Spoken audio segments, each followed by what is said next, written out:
रावण के उद्धार के तत्पश्चात प्रभु श्री राम जी को ब्रह्म हत्या लगी। हथेली के ऊपर बाल निकल के आ गया, हथेली के ऊपर बाल निकल के आया राम जी के। योग वासिष्ठ पढ़िए, बड़ी अद्भुत कथा है। हथेली के ऊपर बाल निकल करके आ गया। प्रभु श्री राम जी ने गुरुदेव वशिष्ठ को कहा, गुरुजी ये बात समझ में नहीं आती है, ये हथेली के ऊपर ये बाल कैसे निकल आया। गुरुजी ने कहा, वशिष्ठ मुनि ने कहा, राम तुमसे एक ब्राह्मण का मारण हुआ है, आखिर में तो वो ब्राह्मण था रावण, ये ब्रह्म हत्या का प्रतीक है। अब क्या करें, का तीर्थों में भ्रमण करो। राम जी सब जगह गए, बहुत बड़े बड़े तीर्थों में गए, लेकिन वो ब्रह्म हत्या नहीं छूटी। तब प्रभु श्री राम जी ने नैमिषारण्य में आकर के गायत्री का अनुष्ठान किया है। वहां प्रभु राम जी की ब्रह्म हत्या स्थान आज भी है, बाल जहां जिस जगह पर गिरा है राम के हाथ से। तो गायत्री जप तो बहुत बड़ा प्रभावशाली जप है। ये गुरु मंत्र में भले ही कोई मंत्र मिला है, इस मंत्र के प्रति श्रद्धा होनी ही चाहिए। ब्रह्म हत्या सुरापानम। जिन लोगों ने जाने में या अनजाने में अपने जीवन में मदिरा पी है, शराब पी है, वह प्रायश्चित के लिए गायत्री खुद जपें, ब्राह्मण को बुला के अनुष्ठान कराएं, यही इसका प्रायश्चित है। स्पष्ट लिखा है ना, ब्रह्म हत्या सुरापानम सुवर्ण तेयमेव च। ब्रह्म हत्या सुरापानम, मदिरा पी है, शराब पी है, उसका प्रायश्चित गायत्री मंत्र खुद करे, बहुत ज्यादा अच्छा है, बढ़िया है। ब्राह्मणों को बुलाकर उनसे कराए, इस अपराध का यही प्रायश्चित है।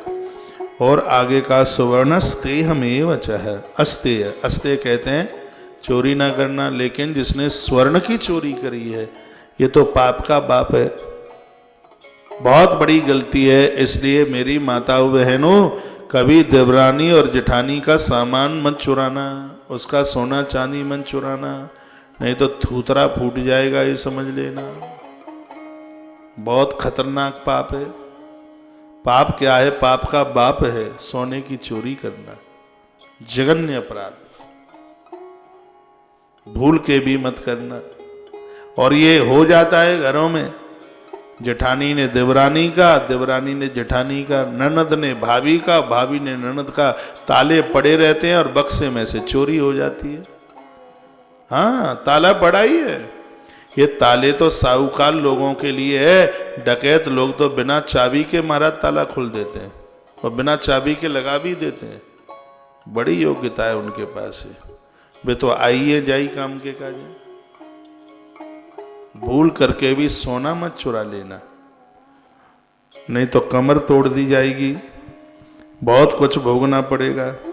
अब कभी धोखे में ऐसा हो भी गया है तो उसके लिए गायत्री उपचार है। गुरुदारागमशैव जपन्नैव पुनाति सह। गुरुदारा महापुरुषों की स्त्रियां। जीवन का सबसे बड़ा अपराध मैं क्या बताऊं, कोई नारी या कोई पुरुष साधु बन गया, वो साध्वी बन गई, ऐसी उस स्त्री या ऐसे उस पुरुष के साथ किया गया दुराचार, भैया देह में जितने रोम हैं तैयार हो जाओ उतने वर्षों तक नरक की यातना यमराज के पटा खाने के लिए। एक बार फिर रिपीट करूं ये बात है, कर दूं, सावधान रहिएगा। कोई पुरुष महापुरुष के रूप में, महात्मा के रूप में, कोई स्त्री ऐसे गैर कानून संबंध, कोई स्त्री साध्वी के रूप में, महात्मा के रूप में है, कोई पुरुष उसके साथ व्यभिचार, प्रकृति माफ नहीं करेगी। देह में जितने रोम हैं उतने वर्षों तक यमराज के पटा परे महाराज नहीं बच सकते, ऐसा अग्नि पुराणांतर्गत वर्णन किया है। इसलिए बहुत समझने की जरूरत है। सिर्फ कपड़ा पहने से कोई बाबा बाई नहीं हो जाता, ध्यान रख लेना। मैं इन संसारी लोगों के लिए भी मैं निवेदन करना चाहूंगा, गलती ना हो जाए भूल करके भी। और मुझ जैसा आदमी तो स्पष्ट करके बोलता है ये बात, क्योंकि प्रलोभन नहीं है ना किसी बात का, तो काय को चूकेंगे कहने से। गुरुदारागम शैव रिस्का, ऋषि रिस्काएं, या उनके द्वारा गलती या उनके प्रति किसी के द्वारा गलती, ये दोनों ही नरक भागी हैं, ये बचेंगे नहीं। यह जीवन तो तलवार की धार के ऊपर है। ये तो पूजनीय लोग हैं, वंदनीय लोग हैं, इनके तो दर्शन मात्र से कल्याण होता है। और वहां कहीं कुकर्म हो जाए, कुकृत्य हो जाए, बाप रे बाप, छी छी छी छी छी छी। बात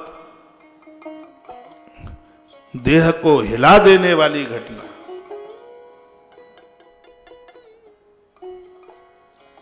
सगरी बातें भगवान अग्नि देवता कितने बढ़िया तपस्वी महात्मा को श्रोता बनाकर ये बातें कही जा रही हैं। कौन है? राम के गुरु हैं, राम के गुरु हैं।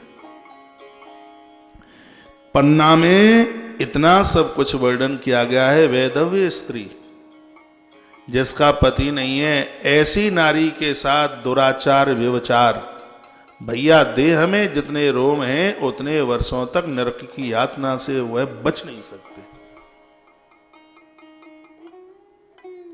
कोई युवान व्यक्ति वृद्धा के साथ किया गया कुकर्म, उसमें तो लिखा है कि आकाश में जितने तारे होंगे उतने वर्षों तक उसको नरक की यातना का भुगतान करना पड़ेगा, वो बच नहीं पाएंगे।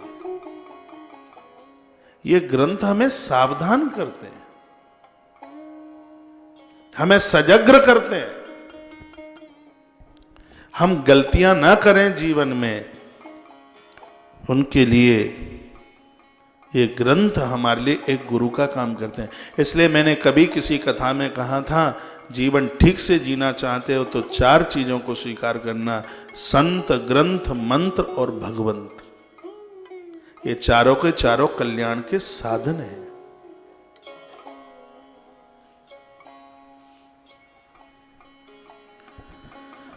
पापे कृते तिलई होमो गायत्री जप ईरितः जपत्वा सहस्रम गायत्र्या उपवासी च पापः। अब उसका प्रायश्चित बताया। 10,000 गायत्री जप से घी में तिल साकल्य मिलाकर हवन यज्ञ में 10,000 आहुतियों से यज्ञ किया जावे, तब यह अपराध का प्रायश्चित होगा।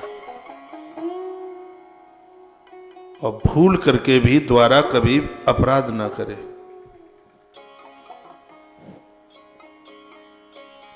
समझ में आ रही होंगी नेकाद बातें। हम पे क्रोध तो न्यायारों का हुआ है। अच्छा,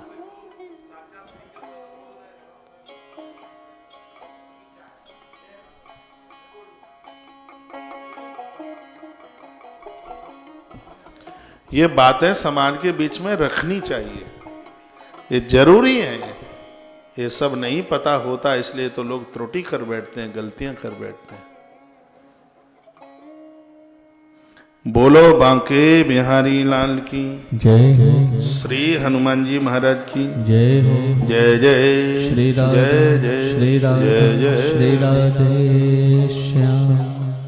गौघन पतंगनो मातृघ्नो ब्रह्म गुरुतुल्पगा ब्रह्मंगन स्वर्णहारी चह गायत्र्या पापहा भवेत। ये जितनी भी यहां से बातें कही गई हैं, ये सब बातें महापापों में है।